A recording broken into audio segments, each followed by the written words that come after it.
കർത്താവിനെ അറിഞ്ഞില്ല പലരും. അതുകൊണ്ടാണ് ക്രിസ്തു പറയുക, യോഹന്നാൻ പറയുന്നു, ആ യേശുവിനെ കൈക്കൊണ്ട് അവൻ്റെ നാമത്തിൽ വിശ്വസിക്കുന്ന ഏവർക്കും ദൈവമക്കളായി തീരാൻ അവിടെ നിന്ന് എന്ത് കൊടുത്തു? അധികാരം കൊടുത്തു. ദൈവമക്കളായി തീരാൻ അധികാരം കൊടുത്തു. അവനെ കൈക്കൊണ്ട് അവൻ്റെ നാമത്തിൽ വിശ്വസിക്കുക. ഈ വിശ്വസിക്കുക എന്ന് പറയുന്ന ഒരു ഇൻ്റലക്ച്വൽ ഒരു കാര്യമാണ്, ബുദ്ധിപരമായ ഒരു കാര്യമാണ്. It's an intellectual action. വിശ്വസിക്കുക, ബുദ്ധിപരമായിട്ട് അറിയുന്നൊരു കാര്യം വിശ്വസിക്കുക. നമ്മൾ വിശ്വസിക്കുന്നുണ്ട്, ഒത്തിരി കാര്യങ്ങൾ നമ്മൾ വിശ്വസിക്കുന്നുണ്ട്, അല്ലേ? ഭൂമി കറങ്ങുന്നുണ്ടോ? ഉണ്ട്. നമ്മളെന്ത് ചെയ്യുക? വിശ്വസിക്കുക. പക്ഷേ ഭൂമി കറങ്ങുന്നത് പോലെ നമ്മൾ കറങ്ങിയാൽ താഴെ പോത്തില്ലേ? ഭൂമി കറങ്ങുന്ന കൂട്ടത്തിൽ നമ്മുടെ തല കറങ്ങിയാൽ നമ്മളെന്തോ ചെയ്യും? താഴെ പോകും. പക്ഷേ നമ്മൾ വിശ്വസിക്കുന്ന എന്തോ കറങ്ങുന്നു? ഭൂമി കറങ്ങും. നമ്മളെല്ലാം ഒരു വിശ്വാസമാണ്, അല്ലേ? നമ്മൾ ട്രാൻസ്പോർട്ട് ബസ്സൊക്കെ കയറിയിട്ടുള്ളവരുന്ന് കൈപ്പൊക്കിക്ക്, നല്ല സൂപ്പർ ഭാഷ. ബസ്സായിരുന്ന് ഉറങ്ങിയവരുന്ന് കൈപ്പൊക്കിക്ക്. ആരെ വിശ്വാസമാണ്? ഡ്രൈവറെ വിശ്വാസമാണ്. എന്നോ ഉറക്കോ ഉറങ്ങുന്നത് അടുത്തിരിക്കുന്നവന് അവൻ തട്ടി ഉണർത്തിയ വീട്ടിൽ അങ്ങോട്ട് വരെ നമുക്ക് ഒരിക്കൽ പോലും കാണാത്ത ആരെ വിശ്വാസമാണ്? ഡ്രൈവറെ വിശ്വാസമാണ്. ഡ്രൈവർ ഉറങ്ങുമെന്ന് ചിന്തയുള്ളവന് ഉറങ്ങുമോ? ഇല്ല, ഇടയ്ക്കിടയ്ക്ക് എഴുന്നേറ്റ് നിൽക്കും. പക്ഷേ നമുക്ക് ആരെ വിശ്വാസം? ഡ്രൈവറെ വിശ്വാസം. ചിലപ്പോഴെങ്കിലുമൊക്കെ ഓർത്ത് പോയിട്ടുണ്ട്, ഈ ഫ്ലൈറ്റേ കയറുമ്പോൾ ഇവർ വന്ന് ഇന്നുകൊണ്ട് രണ്ടിങ്ങനെ കാണിക്കും, ഇങ്ങനെ കാണിക്കും. ഇത് കണ്ടാൽ അവത്തെ എന്ത് ചെയ്യാൻ പോകത്തില്ല. കയറാൻ തോന്നുമോ? ഇല്ല. ഇതെങ്ങാനും പോയെങ്കിൽ. പക്ഷേ നമ്മളെന്തിനെ വിശ്വാസം? പൈലറ്റിനെ വിശ്വാസം, ഫ്ലൈറ്റ് ഉണ്ടാക്കിയ എഞ്ചിനീയറെ വിശ്വാസം ബുദ്ധിപരമാണ്. പക്ഷേ ആ വിശ്വാസം അല്ല ഇവിടെ പറയും. ഒത്തിരി പേർക്ക് യേശുവിനെ വിശ്വാസമാണ്. രാവിലെ ഞങ്ങളുടെ നാട്ടിൽ നിന്ന് പ്രൈവറ്റ് ബസ്സിൽ പോകുമ്പോൾ അവർ കാണാം 3 സ്ഥലത്ത് നിർത്തും, 3 പൈസ ഇടും. എവിടൊക്കെയാണ്? മോസ്കിൽ വിടും, കാണിക്കവഞ്ചിയുടെ അവിടെ ഇടും, പള്ളിയുടെ അവിടെ ഇടും. എല്ലാവരെയും എന്താ? വിശ്വാസമാണ്. എല്ലാവരെയും വിശ്വാസം. നല്ല കാര്യമാണ്, പോട്ടെ, അവരെത്രയെങ്കിലുമൊക്കെ ചെയ്യുന്നുണ്ടല്ലോ, വിത്ത് ഓൾ റെസ്പെക്റ്റ്. പക്ഷേ വിശ്വാസം അതല്ല കർത്താവ് പറയുക, അവനെ കൈക്കൊള്ളുക എന്നുള്ളതാണ്. ഈ അവനെ കൈക്കൊള്ളുക എന്ന് പറയുന്നത് ഇൻ്റലക്ച്വൽ പ്രോപ്പർട്ടിക്ക് അപ്പുറത്തുള്ളൊരു കാര്യമാണ്. ഞാൻ അതിനെ കഴിഞ്ഞ ക്രിസ്മസ് കാലത്ത് വായിച്ചൊരു കഥയുണ്ട്. അത് ഞാൻ ഈ ഒരു വർഷം മുഴുവൻ പറഞ്ഞു, വീണ്ടും പറയുക. ക്രിസ്മസായി, ഇപ്പോൾ ക്രിസ്മസ് വരെ ഇവിടെ ഒരു ഇവൻ്റ് നടക്കുന്നു. എന്താ അതിൻ്റെ പേര്? ഗ്ലോറിയ ഡിയോ. അർത്ഥം എന്തുവാ? ദൈവത്തിന് മഹത്വം. ഗ്ലോറിയ ഡിയോ ഗ്രീക്കാണ്. ഡിയോ ഗ്രീക്കാണോ അതോ എന്താ അന്നേരം ദൈവത്തിന് മഹത്വം? ലാറ്റിൻ. ഓക്കെ, പറയുന്നതൊക്കെ വിശ്വസിക്കുക. ഗ്ലോറിയ ഡിയോ. അപ്പം ദൈവത്തിന് മഹത്വം. അപ്പോൾ അത് ലാറ്റിനാണ്. എനിവേ, ക്രിസ്മസ് ഭയങ്കര സന്തോഷമാണ്. ക്രിസ്മസ് ഒരു സന്തോഷമല്ലേ? നക്ഷത്ര വിളക്കുണ്ട്, ക്രിസ്മസ് ട്രീ ഉണ്ട്, സാന്താക്ലോസ് ഉണ്ട്, ആകെ ബഹള. നമുക്ക് ഇവിടെ ടൗണിലുണ്ടോയെന്ന് അറിയത്തില്ല, ഞങ്ങളുടെ ഗ്രാമങ്ങളിലൂടെ എല്ലാം പിള്ളേരെന്തിന് പോകും? ഗരകൾ പോകും. എന്തോ ഒരു സന്തോഷമല്ല. ബുൽക്കുടിൽ കൽത്തൊട്ടിൽ മറിയത്തിൻ പൊന്മകനായി പണ്ടൊരു നാൾ ദൈവസുതൻ പിറന്നതിൽ ഓർമ്മദിനം. അടിച്ച് പൊളിച്ച് പാടും. പോരാ നേരത്തിച്ച് പൈസ കൊടുക്കും അവർ പാടും. സന്തോഷ സൂചകമായി തന്ന അത് സ്വീകരിച്ച് ബാലരായ ഞങ്ങളിതാ പോകുന്നത്. സന്തോഷം, അവർക്കും സന്തോഷം, നമുക്ക് സന്തോഷം, അല്ലേ? അപ്പം ക്രിസ്മസൊക്കെ വരിക. അപ്പോൾ ക്രിസ്മസ് വന്നപ്പോൾ വിദേശത്തൊരു സ്ഥലത്ത് ഒരു പള്ളിയുടെ കൂടെ ചേർന്നുള്ള ചർച്ചിൻ്റെ സ്കൂള്.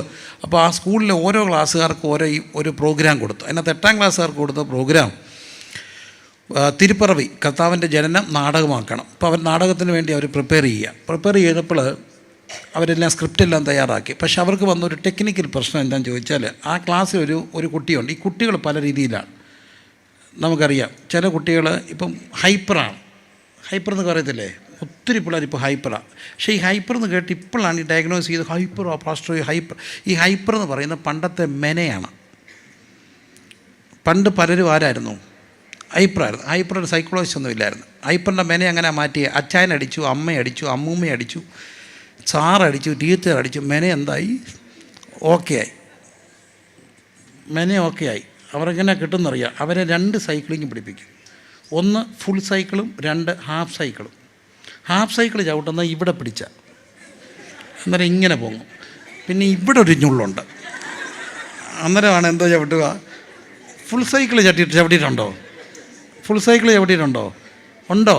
ഒന്ന് കൈ പൊക്കിക്കുക, പിള്ളേരൊക്കെ കാണട്ടെ. ഫുൾ സൈക്കിൾ ചവിട്ടിയിട്ടുള്ളവരുണ്ടോ? അയ്യോ, ഇല്ലേ? ഞാനുണ്ട്.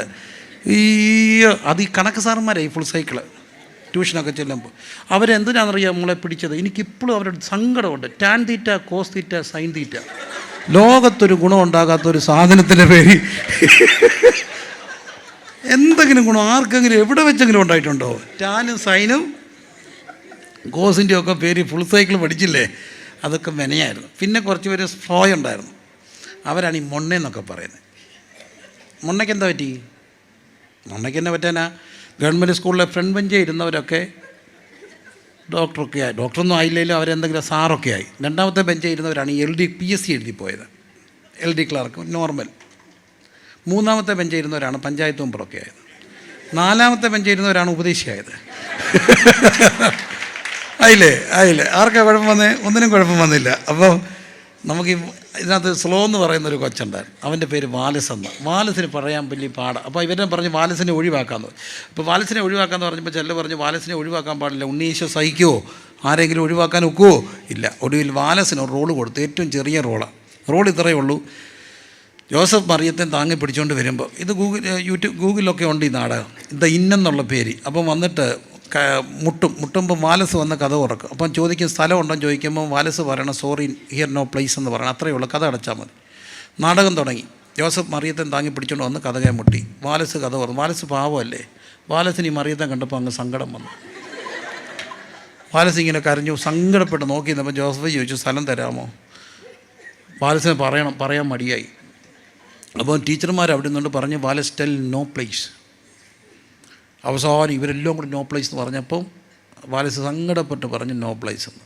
എന്നിട്ട് ജോസഫ് മറിയത്തെ കൊണ്ട് അങ്ങ് പോയി. കഥ കിട്ടക്കോന്ന് അടച്ചില്ല. വാലസ് ഇങ്ങനെ നോക്കി നിൽക്കുക. കുറച്ച് നേരം അവർ പോയപ്പം വാലസ് കൈ കൊട്ടിയപ്പോൾ അവർ തിരിഞ്ഞു നോക്കിയാൽ പറഞ്ഞു എൻ്റെ കട്ടിൽ വന്നേക്കാന്ന് പറഞ്ഞു. ഇനി അങ്ങനെ നാടകം പോവും.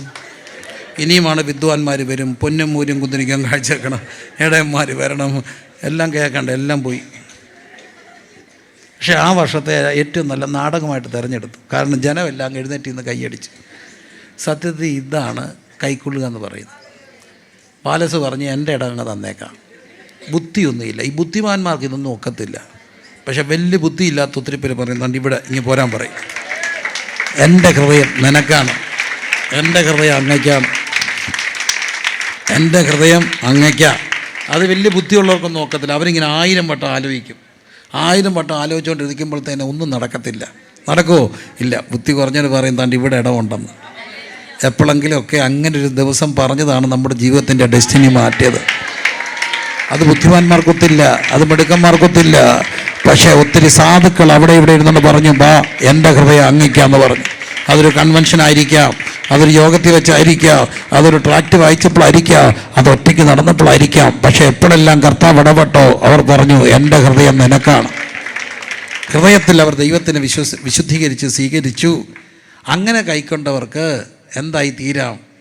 ദൈവ മക്കളായി തീരാം. ഇന്നത്തെ ഉത്തരാധുനിക ലോകത്തിൻ്റെ ഏറ്റവും വലിയ പ്രശ്നം എന്താണെന്ന് ചോദിച്ചാൽ എളിവിനായി ഞാൻ പറയും, ഏറ്റവും വലിയ പ്രശ്നം പണത്തെക്കാൾ ദാരിദ്ര്യത്തെക്കാളും കൂടുതൽ സ്നേഹദാരിദ്ര്യമാണ്. ഈ മനുഷ്യർക്കൊന്നും ആരുമില്ല. ഉണ്ടോ? ഇല്ല. സത്യത്തെ ആരും ഇല്ലാത്തവരാ ഈ മനുഷ്യർ, എല്ലാ മനുഷ്യരും. കൊച്ചു കുഞ്ഞ് അപ്പച്ചൻ്റെ അടുക്ക ചെന്ന് കരയുക, എന്താ മോനെ അപ്പച്ച എന്നോട് ആർക്കും ഇഷ്ടമില്ല അപ്പച്ച, എന്നെ പറ്റി എന്നെ കഴിച്ചുകൊണ്ടിരുന്നപ്പോൾ എൻ്റെ കയ്യിൽ നിന്ന് സ്പൂണും പാത്രവും എല്ലാം താഴെ പോയി. എന്നിട്ട് അമ്മേനെ അടിച്ച് ശരിയാക്കി. അപ്പച്ചൻ കരഞ്ഞൊക്കെ മോനെ പറഞ്ഞു. എൻ്റെ അപ്പച്ചന് പാർക്കിൻസൺസാണ്. ഞാൻ കഴിച്ചപ്പോൾ എൻ്റെ കയ്യിൽ നിന്നും പോയി. നിൻ്റെ അമ്മ എന്നെ അടിച്ചില്ലെന്നുള്ളടാ, അമ്മ അടിച്ചില്ലെന്നുള്ളു. അടിക്കുന്നതിനെക്കാട്ടിയും വലിയ വർത്താനം പറഞ്ഞു തന്നെ ഉണ്ടാക്കി മുടിപ്പിച്ച് തേച്ച് കഴുകുക, മൈസാങ്കാലത്ത് ചാകത്തുമില്ല, കട്ടിലൊടിയത്തുമില്ല, ഇരിക്കുക പറഞ്ഞടാ. അപ്പച്ചൻ മോനെ കെട്ടിപ്പിടിച്ച് പറഞ്ഞു എനിക്കും ആരുമില്ല.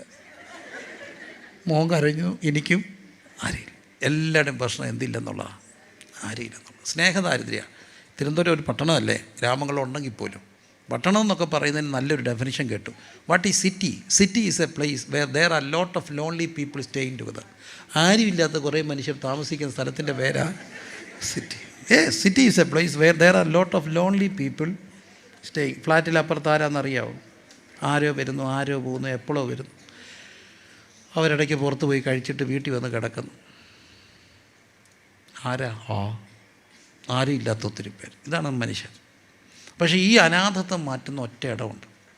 കർത്താവിനെ രക്ഷകനായി സ്വീകരിച്ചാൽ കൈക്കൊണ്ടാൽ പിന്നെ മക്കളായി. മക്കൾക്കൊരിക്കലും അനാഥരല്ല. മക്കൾക്കാരുണ്ട്? അപ്പനുണ്ട്. ഇതാണ് ദൈവത്തിൻ്റെ വാഗ്ദത്തം. നിങ്ങൾ എനിക്ക് ഘടകം തന്നാൽ ഉണ്ടല്ലോ, ഞാൻ തന്നെ കപ്പനായി മാറും. പറഞ്ഞേ, കാൺമീൻ നാം ദൈവ മക്കളെന്ന് വിളിക്കപ്പെടുവാൻ പിതാവ് നമുക്ക് എത്ര വലിയ ഭാഗ്യം, വലിയ ഭാഗ്യം. ഈ വിശ്വാസ ജീവിതത്തിൻ്റെ ഏറ്റവും വലിയ സത്യം, സന്തോഷം, നമ്മൾ അനാഥരല്ലെന്നുള്ളതാണ്. അനാഥരല്ല. ഒറ്റയ്ക്കൊക്കെ ഇരിക്കുമ്പം സത്യത്തിൽ ഈ ഏറ്റവും കൂടുതൽ അനാഥത്വം അനുഭവിക്കുന്നത് പാസ്റ്റർമാരാണ്. റിയാലിറ്റി. നിങ്ങളുടെ പിള്ളേർക്കൊരു പ്രശ്നം വന്നാൽ നിങ്ങൾ ആരോട് പറയും? പാസ്റ്റർ പറയും. ഞങ്ങളുടെ പിള്ളേർക്ക് പ്രശ്നം വന്നാൽ ആരോട് പറയണം? ദൈവത്തോട് പറയണം. എന്നാൽ പിന്നെ നിങ്ങൾക്കും അങ്ങ് പറഞ്ഞാൽ പോരെ ദൈവത്തോട്. നിങ്ങളെന്തിനാ ഞങ്ങളുടെ അടുക്കലോട്ട് വരുന്നത്? അപ്പം നിങ്ങൾക്ക് പറയാൻ പാസ്റ്ററുണ്ട്, സത്യമല്ലേ? ഞങ്ങൾക്ക് പറയാൻ ആരില്ല. ആരോടും പറയാം. ഞാൻ പറയും, എല്ലാ സഭയിലും ഞാൻ പറയും, സെക്രട്ടറിയോട് പറയരുത്. സെക്രട്ടറി നാളെ പറയും, സ്വന്തം കുടുംബത്തെ ഭരിക്കാൻ അറിയാത്തവൻ സഭ എന്ത് ചെയ്യരുത്? ഭരിക്കരുത്. അതുകൊണ്ട് ഞാനൊരു കാര്യം പറയത്തില്ലെന്ന് തീരുമാനിച്ചു. അതെന്നെ പഠിപ്പിച്ചത് ഒരു ഓട്ടോക്കാരനാണ്, എൻ്റെ സുഹൃത്താണ്, പക്ക RSSകാരൻ. ഞാനൊരിക്കൽ 2007 വിദേശത്ത് പോയിട്ട് തിരിച്ചു വന്നപ്പോൾ കുറച്ച് നാൾ കഴിഞ്ഞാണ് വന്നേ. അപ്പോൾ ഞാൻ വന്നിട്ട് അവിടെ പോയതും വന്നതും എൻ്റെ അനുഭവങ്ങളൊക്കെ പറഞ്ഞു. അത് കഴിഞ്ഞപ്പോൾ എൻ്റെ ഈ RSSകാരൻ ഒന്നാം തരം കാവ്യ കയ്യിൽ കൊടുത്ത കുറി തൊട്ട് നടക്കുന്ന പക്ക RSSകാരൻ. പക്ഷെ ഞാനും അവനെയും കൂടെ ഒരമ്മ പെറ്റ മക്കളെ പോലെ ജീവിച്ച. ഇപ്പോഴും അവനെന്നോട് സ്നേഹമാണ്, ഭയങ്കര സ്നേഹമാണ് അവനെന്നോട്. എനിക്ക് അവനോട് സ്നേഹമാണ്. എൻ്റെ അമ്മയെ അവനെ അമ്മയെന്നായിരുന്നു വിളിക്കുന്നത്. എൻ്റെ അമ്മ അവനെ മോനെന്നായിരുന്നു വിളിക്കുന്നത്. എൻ്റെ പെങ്ങൾ അവനെ മോനെന്നായിരുന്നു വിളിക്കുന്നത്. അത്ര ഞങ്ങളുടെ വീടുമായിട്ട് അടുത്തൊരു സമയം. ഇപ്പം പക്ഷേ എനിക്ക് തിരക്കായതുകൊണ്ട് കാണുന്നില്ല അങ്ങനെ ഒരു കാര്യം. എന്നാൽ പോലും അവൻ എന്നെ ഒരു ദിവസം, ഞാൻ തിരിച്ചു വന്നപ്പോൾ എന്നെ വിളിച്ചു, എടാ നീ എങ്ങാണ്ട് പോയേക്കുമായിരുന്നു. പോയി, എടാ നീ പ്രസംഗിക്കുമ്പം ബൈബിളൊക്കെ പഠിച്ച് നല്ലപോലെ വചനത്തിൽ നിന്നൊക്കെ പ്രസംഗിക്കണം. എൻ്റെ പൊന്നു പെങ്ങളെ, അവൻ എന്നോട് പറയുക വചനത്തിൽ നിന്ന് പ്രസംഗിക്കണം. ഞാൻ ചോദിച്ചു, വചനത്തിൽ നിന്നോ? നിനക്ക് എന്താടാ? എടാ ഞാൻ നിൻ്റെ സഭക്കാരനൊന്നും അല്ല, എന്നാലും നീ എൻ്റെ സ്നേഹിതനായിട്ട് ഞാൻ പറയാം. നീ പോയിട്ട് വരുന്നിട്ട് അവിടുത്തെ കീർവാണോ ഒന്നും ഇവിടെങ്ങും പറയില്ല, സഭയിൽ നല്ലപോലെ വചനം പറഞ്ഞാൽ മതി. ഞാൻ ചോദിച്ചു, അതെന്നാ കാര്യം? യോഗം കഴിഞ്ഞ് പോയാൽ എല്ലാവരും എൻ്റെ ഓട്ടോയിലാണ് പോയത്.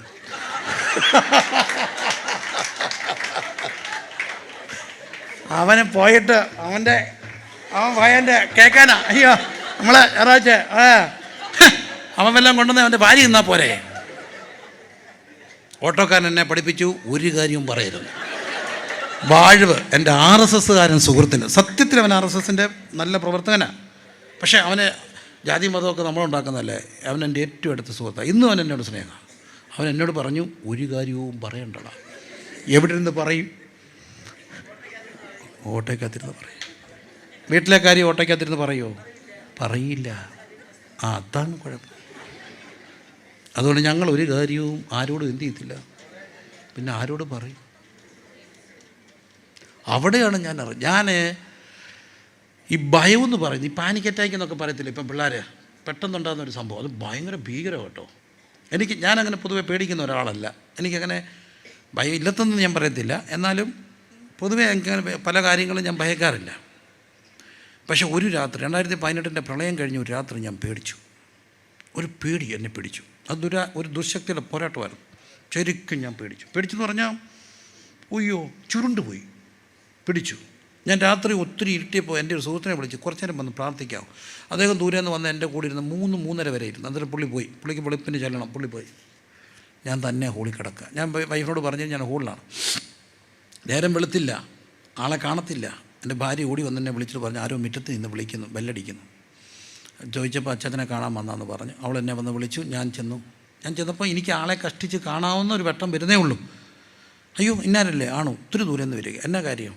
അല്ല പറയാം, ഒന്നുമില്ല, ഇതുവഴി പോയപ്പോൾ ഒന്ന് കയറിയതാണ് എന്നൊക്കെ പറഞ്ഞിട്ട് പുള്ളി കയറി പറഞ്ഞു. എന്നാൽ പ്രാർത്ഥിച്ചിട്ട് ഞാനങ്ങ് പോവാം. പക്ഷേ പ്രാർത്ഥിക്കാൻ നിന്നപ്പോൾ അദ്ദേഹത്തിനോട് ചോദിച്ചു, ഇന്നലെ രാത്രി പേടിച്ചോ? ഞാൻ ചെന്ന കാര്യം പേടിച്ചോ? ഉള്ളോ പറ. ഞാൻ പറഞ്ഞു പേടിച്ചു. 2 മണിയായപ്പം കർത്താവ് എന്നെ തട്ടിയുണ്ട്, നീ പെട്ടെന്ന് പോയി പ്രിൻസിനെ കണ്ടിട്ട് പറ പേടിക്കണ്ടെന്ന്. എനിക്കൊരു കർത്താവിനെ അറിയാം.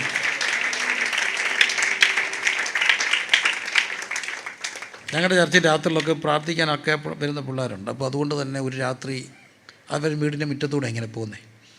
അപ്പോൾ ഒരു രാത്രി ഞാനൊരു പേഴ്സണൽ വിഷയത്തിൽ വല്ലാതെ ഭാരപ്പെട്ടു. ഞാൻ എന്നിട്ട് എല്ലാവരും ഉറങ്ങിയപ്പോൾ ഇന്ന് തിണ്ണെ വന്നിരുന്നു. ലൈറ്റെല്ലാം ഓഫ് ചെയ്ത്, കാരണം മുറ്റത്തോട് പോകുന്നവർ കണ്ട രാത്രി ഇങ്ങനെ ഇരിക്കുകയല്ലേ. ഞാൻ തന്നെ സെറ്റ് ചെയ്തിരിക്കുക. 2:45 സാമച്ചൻ പാസ്റ്റർ ബെല്ല്.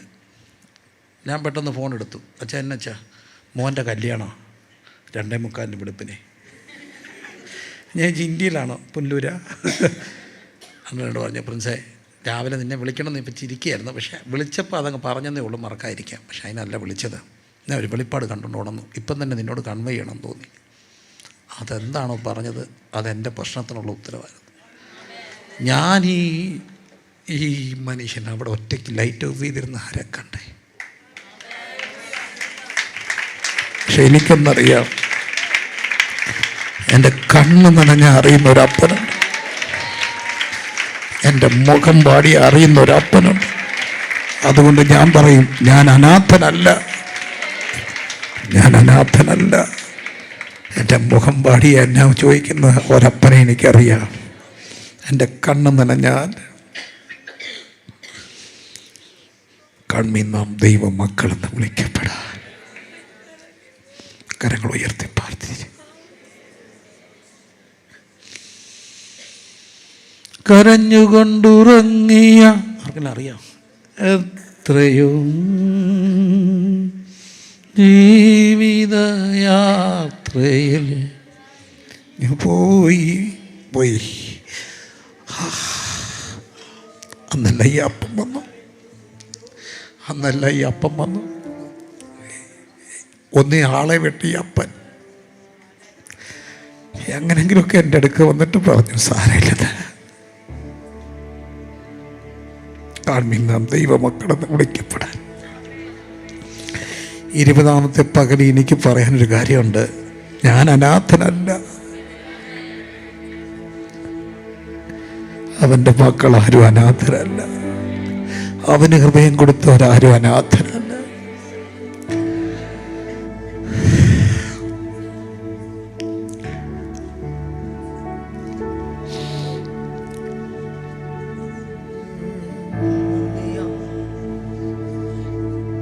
നന്ദിയാൽ നിറയുന്നു എന്നന്തരംഗം, മനമേ നടത്തിയ വിധങ്ങളെ ഓർത്ത്.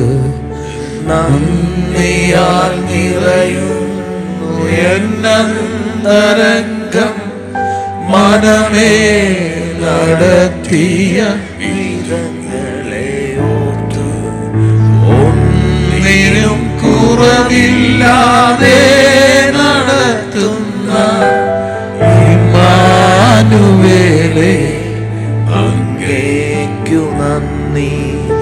ഒന്നിനും കുറവില്ലാതെ നടത്തുന്ന ഇമ്മാനുവേലേ, അങ്ങേക്കു നന്ദി. കരഞ്ഞുകൊണ്ടുറങ്ങിയ എത്രയോ രാവുകൾ ജീവിതയാത്രയിൽ കഴിഞ്ഞുപോയി. കരഞ്ഞുകൊണ്ടുറങ്ങിയ എത്രയോ രാവുകൾ ജീവിതയാത്രയിൽ കഴിഞ്ഞുപോയി. ഞെട്ടിയുണർന്നു ഞാൻ നോക്കുമ്പോൾ താങ്ങും തലോളരുമായി നാഥൻ ചാരയുണ്ട്. ഞെട്ടിയുണർന്നു ഞാൻ നോക്കുമ്പോൾ താങ്ങും തലോടരുമായി നാഥൻ ചാരയുണ്ട്. ആരാധന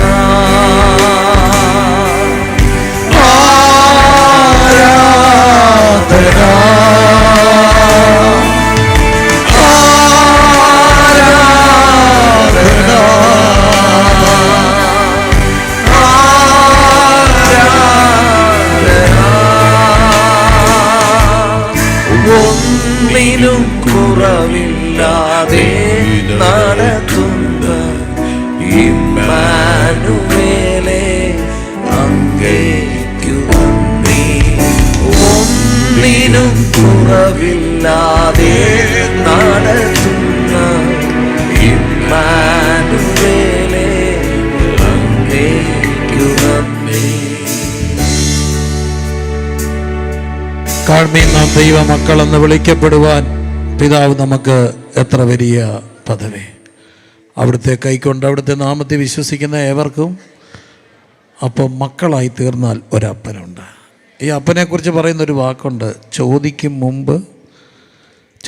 മുമ്പ് നിങ്ങളുടെ ആവശ്യം അറിയുന്ന ഒരു പിതാവുണ്ട്. അതാണ് ഈ പിതാവിൻ്റെ പ്രത്യേകത. ചോദിക്കും മുമ്പ് അറിയും.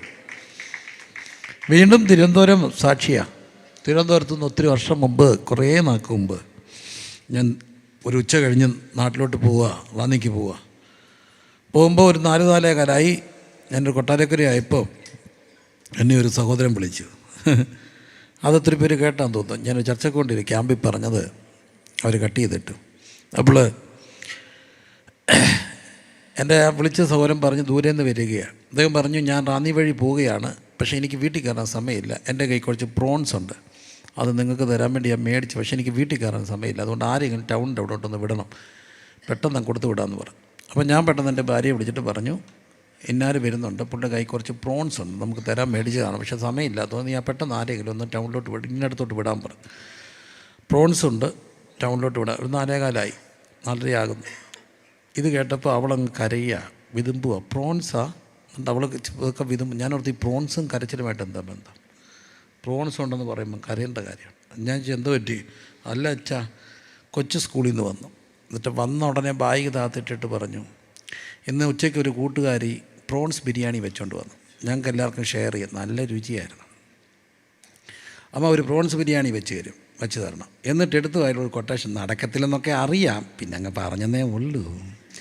ഈ വീട്ടിൽ നിന്നൊന്നും നടക്കത്തില്ലെന്ന് അറിയാം, പിന്നെ അങ്ങ് പറഞ്ഞതാ. ഇത് പറഞ്ഞ് നാക്ക് വായിലോട്ട് ഇട്ടപ്പോഴാണ് വിളിക്കുന്നത് പ്രോൺസ് വന്നേക്കുന്നത്. അപ്പം ഞാൻ അവളോട് ചോദിച്ചു, ആ സഹോദരൻ ചോദിച്ചു, അപ്പോഴാണ് മേടിച്ച്. അദ്ദേഹം പറഞ്ഞു ആലപ്പുഴ വഴി ഉച്ചയ്ക്ക് വന്നപ്പം ഇതിരിക്കുന്ന കണ്ടപ്പോൾ ഓർത്ത് നിങ്ങൾക്ക് മേടിച്ചേക്കാം. ഞാൻ മക്കളെ വിളിച്ച് പറഞ്ഞു, ഡോക്ടറുടെ മക്കളാണെങ്കിൽ ചോദിച്ചാൽ കിട്ടും, മുഖ്യമന്ത്രി മക്കളാണെങ്കിലും ചോദിച്ചാൽ കിട്ടും, പക്ഷെ നീ ഉച്ചയ്ക്ക് വീട്ടിൽ ചെന്ന് പറയണമെന്ന് ആഗ്രഹിച്ചപ്പം ആലപ്പുഴ വഴി വന്ന ഒരു മനുഷ്യനെ കൊണ്ട് മേടിപ്പിക്കുന്നതാണ്. ഈ ചോദിക്കും മുമ്പ് അറിയുന്ന ഒരപ്പനുണ്ടെന്ന്. ചോദിക്കും മുമ്പ് അറിയുന്ന ഒരപ്പൻ. ഞങ്ങളെന്തിനെങ്കിലും പ്രസംഗിക്കുന്നേ?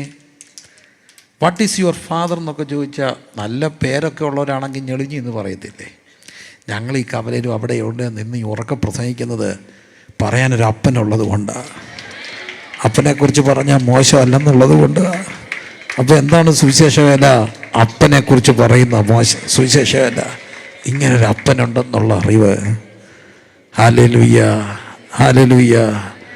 ആ അപ്പൻ്റെ മക്കളായി തീർന്നവരെല്ലാം ഈ 20ാമത്തെ ദിവസം കരങ്ങൾ ഉയർത്തി ഒന്ന് ചില നിമിഷങ്ങളൊന്ന് വിളിച്ചേ. ഉള്ളിൽ നിന്ന് വിളിക്കണം. തന്നിനായ ഏകാധിപതിയും രാജാതി രാജാവും കർത്താതി കർത്താവും എന്നൊന്നും പറഞ്ഞ് വലിയ കടുകട്ടി വാക്കുകളൊന്നും ഉപയോഗിക്കാതെ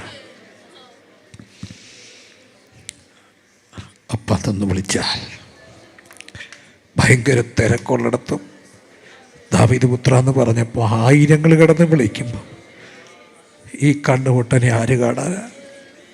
പക്ഷേ ആ അപ്പം നിന്നു. തിക്കിത്തിരക്കെ രക്തസ്രാവക്കാരത്തി തൊട്ടതാര് കാണാൻ? പക്ഷെ അവനറിഞ്ഞു.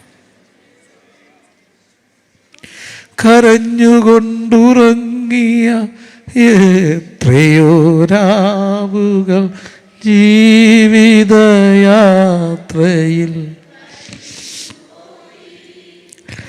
കരഞ്ഞുകൊണ്ടുറങ്ങിയ എത്രയോ രാവുകൾ ജീവിതയാത്രയിൽ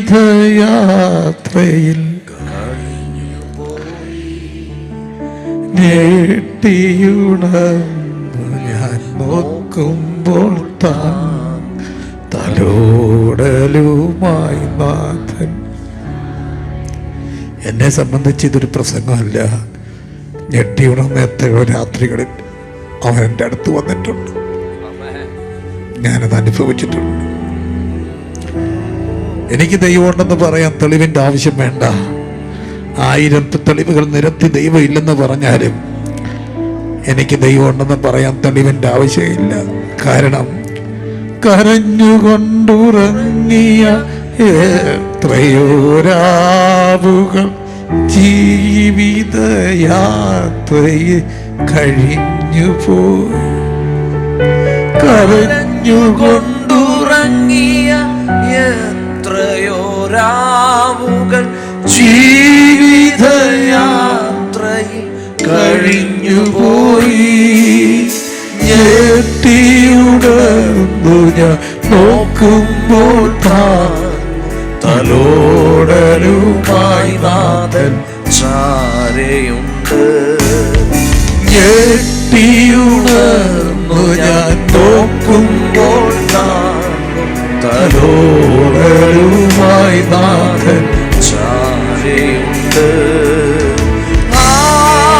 ആരാധന കരങ്ങളെല്ലാം ഉയർത്തി ആരാധന ഓ